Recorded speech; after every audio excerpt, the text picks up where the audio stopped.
আমাৰ শুক্লাই চেতাং সমষ্টিৰ এই আমাৰ শুক্লাই নদী ইয়াৰ পাৰত আমাৰ এই প্ৰথমবাৰৰ কাৰণে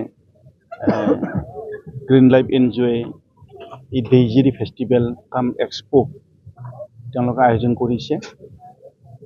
যোৱা 22 তাৰিখৰ পৰা আজি পঞ্চম দিন, আজি 25 তাৰিখ। গতিকে এই আৰম্ভণিৰ পৰা আজিলৈ ৰাইজৰ সহায় সহযোগিতা যথেষ্ট আশাব্যঞ্জক হৈছে। আমি আৰু ইয়াৰ এই এক্সপোৰ জৰিয়তে বা আমাৰ এই ফেষ্টিভেলৰ জৰিয়তে আমাৰ উঠি অহা যিটো প্ৰজন্ম তেওঁলোককো আমি এটা সুযোগ দিছিলোঁ যে বিভিন্ন প্ৰতিযোগিতাৰ যোগেদি তেওঁলোকৰ এই সাব্যস্ত কৰাৰ কাৰণে। আজিও ইয়াৰে এটা অংশ হিচাপে আমাৰ অল আছাম মানে চেম্পিয়নশ্বিপ ৰেষ্টলিং চেম্পিয়নশ্বিপ আয়োজন কৰা হৈছিলে। কেটেগৰী ৱাইজত ইতিমধ্যে আপোনালোকক আমি লিষ্টটো ছাবমিট কৰিম কোনে কি পালে।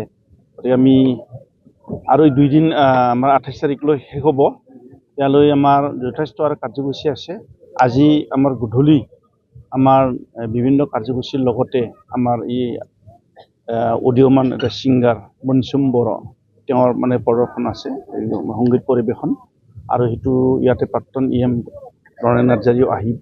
আৰু শেষৰ যি কাৰ্যসূচী আমাৰ এই ৰেভাব ইয়াতে আমাৰ বিশ্বি দৈমাৰী আমাৰ অসম বিধানসভাৰ অধ্যক্ষ তেখেতে মুখ্য অতিথি হিচাপে অংশগ্ৰহণ কৰিব।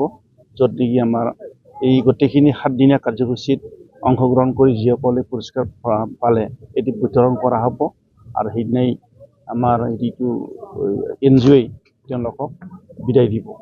আমি ভাল পাইছোঁ কি আমাৰ এই NGO গ্ৰীণ লাইফে আমি নভবা কথাটো তেওঁলোকে ভাবিলে। আৰু এতিয়া আমাৰ এইবাৰ যে আৰম্ভণি যাতে শেষ নহয়, চলি থাকে, ভৱিষ্যতেও আমাৰ এইটো হৈ থাকিব, এইটো মই আশা ৰাখিছোঁ। আমি আৰু চবেই এইটোৱে কামনা কৰিছোঁ আমাৰ এই গ্ৰীণ লাইফ NGOই যিটো হাতত লৈছে এইটো ভাল কাম হৈছে। এইবাৰ ৰাইজৰ সঁহাৰি প্ৰথম দিনা অলপ কম আছিলে, ময়ো আছোঁ সেইদিনা। কিন্তু যোৱাকালিতো বহু মানুহ হৈছে যোৱাকালি। আজিওতো দিনৰ পৰা গোটেই মানুহ আছে। আমাৰ দিনটো আমাৰ যিটো কাৰ্যসূচী আছিলে এই ৰেষ্টলিং চেম্পিয়নশ্বিপ এইটো কাৰণে দিনটো আজি কাৰ্যসূচী আছিলে, যথেষ্ট সঁহাৰি আছে। আৰু এতিয়া যিমানে সময় হ'ব এতিয়া গধূলি হ'ব তেতিয়া আমাৰ গাঁৱৰ মানুহবিলাক বা দূৰ দূৰণিৰ পৰা বহু অঞ্চলৰ পৰা মানুহ ইয়াতে সমাবেত হ'ব। আমি এইটোকে ভাল পাইছোঁ, ৰাইজৰ সঁহাৰি যথেষ্ট ভাল। আৰু ইয়াতে যিটো বৰ্তমান হৈ গৈ আছে ধুনীয়া আমাৰ ৰাইজৰ যি সহায় সহযোগিতা শান্তিপূৰ্ণভাৱে আমাৰ নেতিবাচক দিশটো নায়েই, ইতিবাচক দিশটো আমি পাইছোঁ। এইখিনি হয়, শুক্লাই ডিজিৰি ফেষ্টিভেল কাম এক্সপ'ত আজি এখন আৰ্ম ৰেচলিং ইভেণ্ট অনুষ্ঠিত কৰিছিলে গ্ৰীণ লাইফ NGO তৰফৰ ফালৰ পৰা। আৰু এই খেলখনত টোটেল সৰ্বমুঠ পুৰুষ মহিলাকে ধৰি প্ৰায় 40-50 গৰাকী খেলুৱৈ উপস্থিত আছিলে।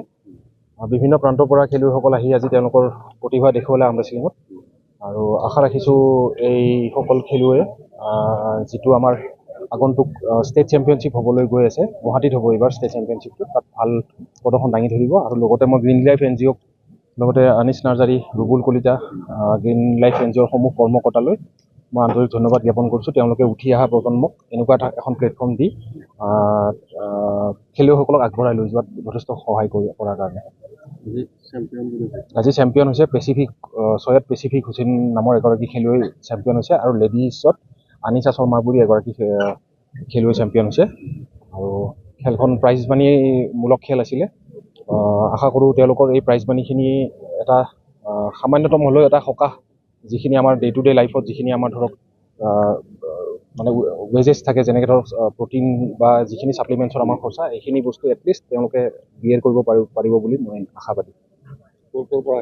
হয়, আমাৰ পাঠশালা, বজালী, গুৱাহাটী, তাৰপিছত ৰঙিয়া, বায়াদা চাৰিআলি, মঙলদৈ, তামোলপুৰ, এনেকৈ নাগৰিজুলি এইখিনি এৰিয়াৰ প্লেয়াৰসকল খেলিব আহিছিল।